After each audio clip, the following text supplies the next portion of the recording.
All right. So this is now chapter 16, or chapter 15 of Where the Red Fern Grows. 6 chapters remain. 6. That's it. 6. So as you can see, we're getting close to being done. Here we go.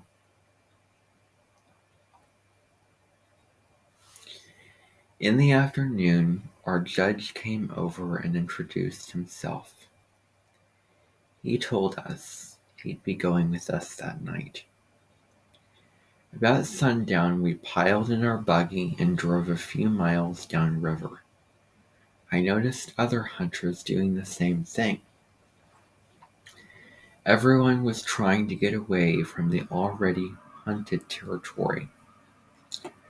It was dark by the time Grandpa stopped. I untied the ropes from my dogs. Little Ann reared up on me and whined. Old Dan walked off a few yards, stretched his body, and dragged his claws through the soft-bottom soil. Opening his mouth, he let out one loud bawl and then disappeared in the thick timber. Little Ann was right on his heels. We took off after them. Grandpa got nervous. He said to me, "Don't you think you ought to whoop to them?" I told him to wait a little while. There would be plenty of time for whooping. He snorted and said he thought a hunter always whooped to his dogs. "I do, Grandpa," I said, "but not before they strike a trail." We walked on. Every now and then we would stop and listen. I could hear the loud snuffing of old Dan. Once we caught a glimpse of little Ann. She was darted across an opening that was bathed in moonlight. She was as silent as a ghost and as quick as a flitting shadow. Papa said, "It sure is a beautiful night for hunting." The judge said, "You can't beat these Ozark Mountain nights for beauty. I don't care where you go." Grandpa started to say something. His voice was drowned out by the bell-like cry of little Ann. In a whisper I said, "Come on, Dan, hurry and help her." As if in answer to my words, his deep voice hammered its way up through the river bottoms. I felt the blood tingling in my veins. That wonderful feeling that only a hunter knows crept over my body. Looking over at Grandpa, I said, "Now you can whoop." Jerking off his hat and throwing back his head, he let out a yell. It wasn't a whoop or a screech. It was about halfway in between. Everyone laughed. The coon was running upriver toward our campground. We turned and followed. I could tell that by the dogs' voices that they were running side by side and were hot on the trail. Closing my eyes, I could almost see them running, bodies stretched to their fullest length, legs pounding up and down, white stream rolling from their hot breath in the frosty night. Grandpa got tangled up in some underbrush and lost his hat and spectacles. It took us a while to find the glasses. Papa said something about getting them wired on with baling wire. Grandpa snorted. The judge laughed. The coon crossed the river and ran on upstream. Soon my dogs were out of hearing distance. I told Papa we had better stay on our side of the river and keep going until we could hear them again. 20 minutes later, we heard them coming back. We stopped. "I think they have crossed back to our side," I said. All at once, the voices of my dogs were drowned out by a loud All at once, the voices of my dogs were drowned out by a loud roar. "What in the world was that?" Grandpa said. "I don't know," the judge said. Reckon it was wind or thunder? About that time, we heard it again. The judge started laughing. I know now what it is, he said. Those hounds have run that coon right back to our camp. The noise we heard was the other hunters whooping to them. Everyone laughed. A few minutes later, I heard my dog's bawling treed. On reaching the tree, Papa ran his hand back under his coat. He pulled out Grandpa's gun. That's a funny-looking gun, the judge said. It's a .410 gauge pistol, isn't it? It's the very thing for this kind of work, Papa said. You couldn't kill a coon with it if you tried, especially if you're using birdshot. All it will do is sting his hide a little. At the crack of the gun, the coon gave a loud squall and jumped. My dogs lost no time in killing him. We skinned the coon, and soon were on our way again. The next time my dogs treed, they were across the river from us. Finding a rifle, we pulled off our shoes and started across. Grandpa very gingerly started picking his way. His tender old feet moved from one smooth rock to another. Everything was fine until we reached midstream, where the current was much swifter. We stepped on a large round rock. He rolled and down he went. It rolled and down he went. As the cold river water touched his body, he let out a yell that could have been heard for miles. He looked so funny we couldn't keep from laughing. Papa and the judge helped him to his feet. Laughing every step of the way, we finally reached the other side. Grandpa kept going in his wet clothes until we reached the trees where the dogs were. After killing the coon, we built a large fire so Grandpa could dry his clothes. He'd get up so close to the fire as he could. He'd get up as close to the fire as he could and turn this way and that. He looked so funny standing there with his long underwear steaming. I started rolling with laughter. He looked over to me and snapped, "What's so funny?" I said, "Nothing." "Well, why are you laughing?" he said. At this remark, Papa and the judge laughed until their eyes watered. Mumbling and grumbling, Grandpa said, "If you fellows were as cold as I am, you wouldn't be laughing." We knew we shouldn't be laughing, but we couldn't help ourselves. The judge looked at his watch. "It's after 3 o'clock, he said. "Do you think they'll tree another one?" As if to throw the words back in the judge's face, old Dan opened up. I stood up and whooped. We get him, Dan, get him. Put him up a little tree." There was a mad scramble. Grandpa tried to put his breeches on backwards. The judge and Papa ran over to help him with his shoes. Each one tried to put a shoe on the wrong foot. I was laughing so hard I could do nothing. 100 yards from the fire, I realized we had forgotten the coonskins. I ran back for them. The dogs had jumped the coon in swampland. He tore out from the river bottoms. I could tell they were close to him by their fast bawling. All at once, their baying stopped. We stood still and listened. Old Dan bawled treed a few more times and then stopped. Grandpa asked what happened. I told him the coon had probably pulled some kind of trick. Coming up to my dogs, we saw they were working up and down an old rail fence. We stood and watched. Every now and then, old Dan would rear up on a large blackberry tree that was standing about 7 feet from the fence and bawl treed. As yet, little Ann had not balled the tree bark. We watched her. She was working everywhere.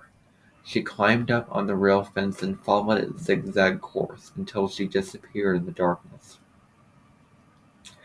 I told Papa I was sure the coon had walked the rail fence and in some way had fooled my dogs. Old Dan would keep coming back to the back hackberry tree. He would rear up on it and bawl treat. We walked up to him. Looking the tree over, we could see that the coon wasn't in it. The judge said, "It looks like he has them fooled. Maybe you'd better call them off, Grandma said. We could go someplace else and hunt. We've got to get one more coon, even if I have to tree it myself." For some reason, no one laughed at this remark. "It's almost daylight," Papa said. "Yes, that's what has me worried," I said. "We don't have time to do any more hunting. If we lose this one, we're beat." Hearing the word beat, Grandpa began to fidget. He asked me, "What do you think happened? How did that coon fool them?" "I don't know for sure," I said. "He walked that rail fence. The blackberry tree has something to do with this trick, but I don't know what." "Son," the judge said, "I wouldn't feel too badly if I were you. I've seen some of the very best hounds fooled by a smart old coon." Regardless of all the discouraging talk, the love and belief I had in my little red hounds never faltered. I could see them now and then leaping over old logs, tearing through the underbrush, sniffing and searching for the lost trail. My heart swelled with pride. I whooped, urging them on. In a low voice, the judge said, "I'll say one thing, they don't give up easily."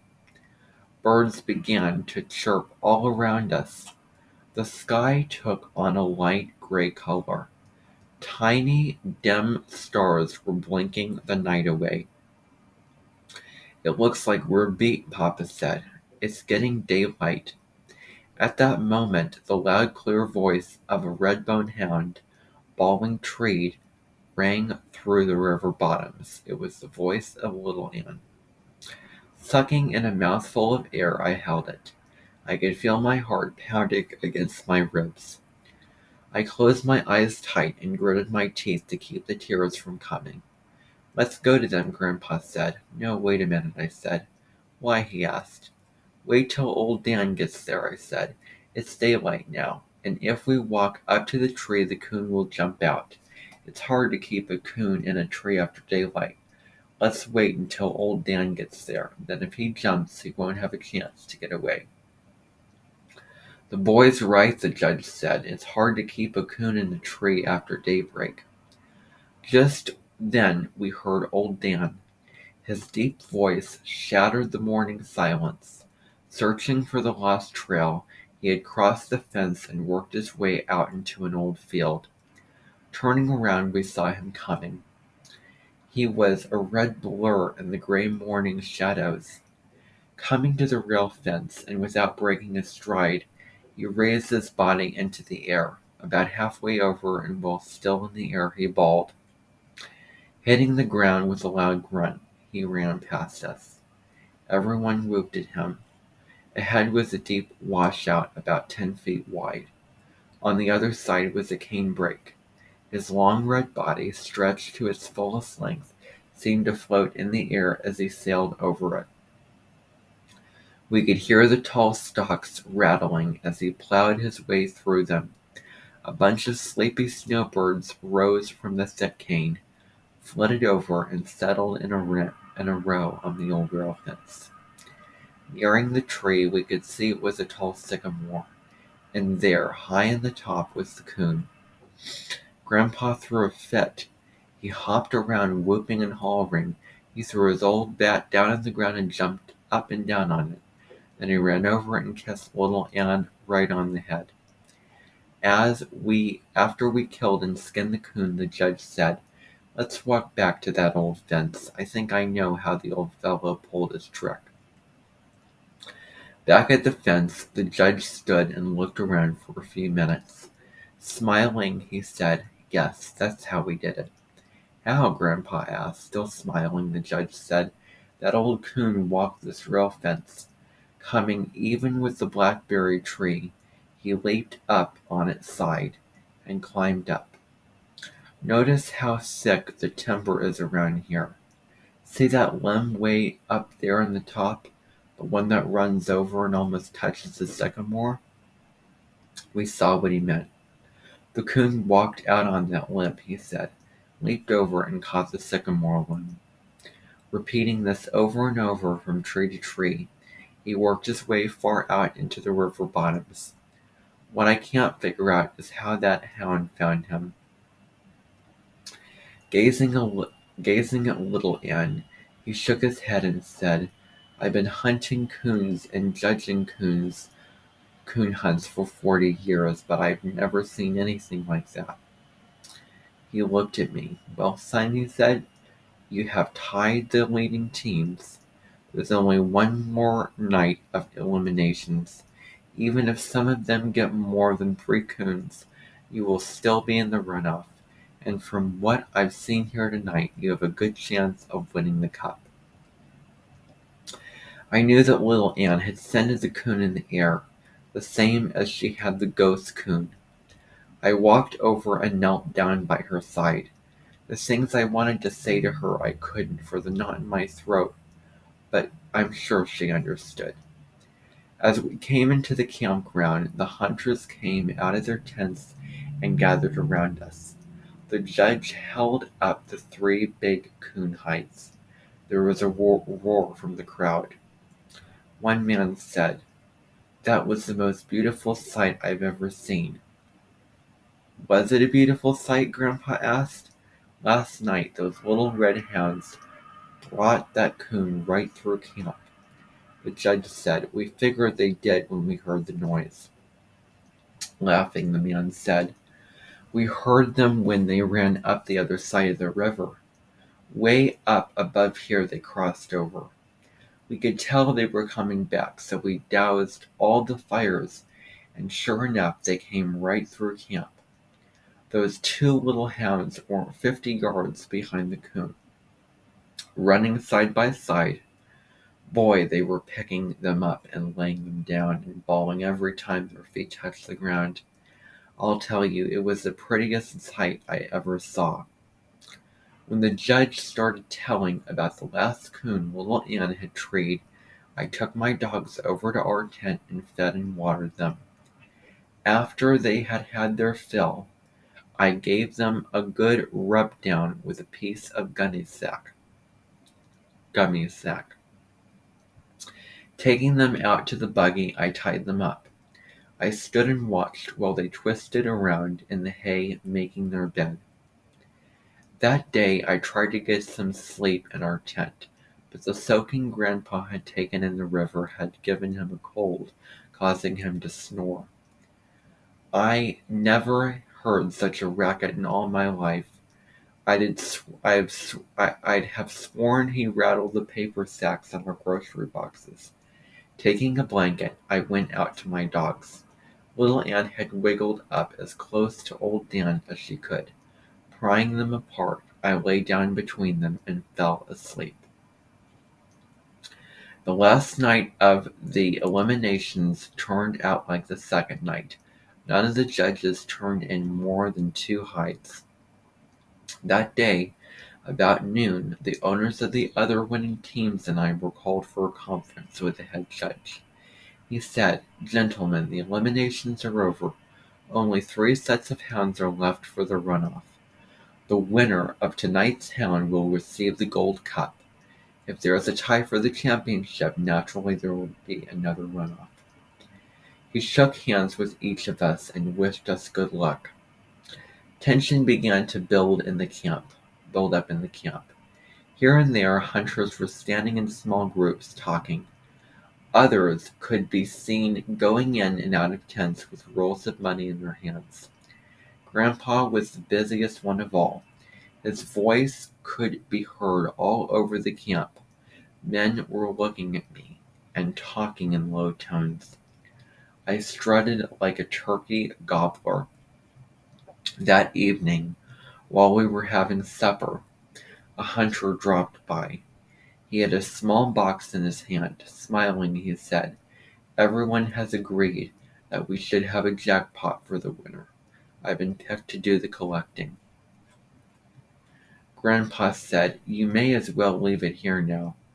Looking at me, the hunter said, "Son, I think almost every man in this camp is hoping you win it, but it's not going to be easy. You're going up against 4 of the finest hounds there are." Turning to my father, he said, "Did you know the 2 big Walker hounds have won 4 gold cups?" Very seriously, Papa said, "You know I have 2 mules down on my place. One is almost as big as a barn, the other one isn't much bigger than a jackrabbit, but that little male can outpull the big one every time." Smiling, the hunter turned to leave. He said, "You could be right." Papa asked me again where I thought we should start hunting. "I had been thinking about this all day," I said. "You remember where we jumped the last coon in the swamp?" Papa said, "Yes." "Well, the way I figure, more than one coon lives in that swamp," I said. "It's a good place for them as there are lots of crawfish and minnows in those potholes.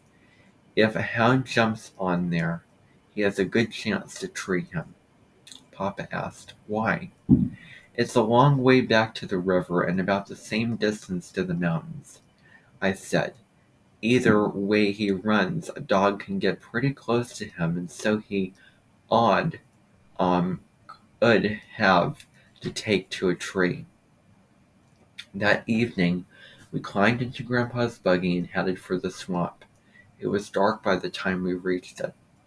Grandpa handed Papa his gun, saying, "You're getting to be a pretty good shot with this thing." "I hope to get to shoot it a lot tonight," Papa said. Under my breath, I said, "I do too." After untying the ropes from my dogs, I held onto their collars for a minute. Pulling them up close, I knelt down and whispered, "This is the last night. I know you'll do your best." They seemed to understand and tugged at their collars. When I turned them loose, they started for the timber. Just as they reached the dark shadows, they stopped, turned around, and stared straight at me for an instant. The judge saw their strange actions. Laying a hand on my shoulder, he asked, "What did they say, son?" I said, "Nothing that anyone couldn't understand. But I can feel that they knew this hunt was important. They know it just as well as you or I." It was little Ann who found the trail. Before the echo of her sharp cry had died away, old Dan's deep voice floated out of the swamp. "Well, let's go," Papa said eagerly. "No, let's wait a minute," I said. "Wait, why?" Grandpa asked. "To see which way he is going to run," I said. The coon broke out of the swamp and headed for the river. Listening to my dogs, I could tell they were close to him. I said to Papa, "I don't think he'll ever make it to the river. They're right on his heels now." By the time we had circled the swamp, they were bawling treed.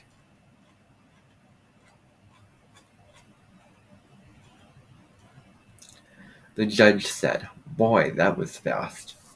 I felt my father's hand on my shoulder. Looking at me, he smiled and nodded his head. Papa and I knew I had judged the coon perfectly. He didn't have time to reach the river or the mountains. My dogs had treed the coon in a tall ash which stood about 50 yards from the river. I knew the 50 yards had saved us a good hour, because he could have pulled trick after trick if he had gotten in the water. We spied the coon in the topmost branches. At the crack of the gun, he ran far out on the limb and jumped. He landed in an old fallen treetop. He scooted through it. Coming out on the other side, he ran for the river. The tangled mass of limbs slowed my dogs, and they all but tore the treetop apart getting out of it. The coon was just one step ahead of them as they reached the river. We heard them hit the water. Running over, we stood and watched the fight. The coon was at home in the river. He crawled up on old Dan's head, trying to force him under. Before he could do it, little Ann reached up and pulled him off. In a scared voice, Papa said, "That water looks deep to me." "Maybe you can better call them off," said the judge. "That's a big coon, and he could drown one of them easily in that deep water." "Call them off," I said. "Why, you couldn't whip them off with a stick. There's no use for anyone to get scared. They know exactly what they're doing. I've seen this more times than one." Grandpa was scared and excited. He was jumping up and down, whooping and hollering. Papa raised the gun to aim. I jumped and grabbed his arm. "Don't do that," I yelled. "You're sure to hit one of my dogs." Round and round in the deep water the fight went on. The coon climbed on old Dan's head and sank his teeth in one of the long tender ears. Old Dan bawled with pain. Little Ann swam in and caught one of the coon's hind legs in her mouth. She tried hard to pull him off. All three disappeared under the water. I held my breath. The water churned and boiled. All three came to the top about the same time. The coon was between the bank we were standing on and my dogs. He swam toward us. They caught him again just as he reached shore. He fought his way free and ran for a large sycamore. Old Dan caught him just as he started up. I knew that was the end of the fight. After it was all over and the coon had been skinned, Grandpa said, "I hope we don't have to go through that again tonight. For a while I sure thought your dogs were goners." The judge said, "Well, have you ever seen that? Look over there." Old Dan was standing perfectly still, with eyes closed and head hanging down. Little Ann was looking at his cut and bleeding arms. "She always does that," I said. "If you'll watch, when she gets done with them, he'll do the same for her." We stood and watched until they had finished doctoring each other. Then, trotting side by side, they disappeared in the darkness. We followed along, stopping now and then to listen. And that is the end of chapter 15 of Where the Red Fern Grows.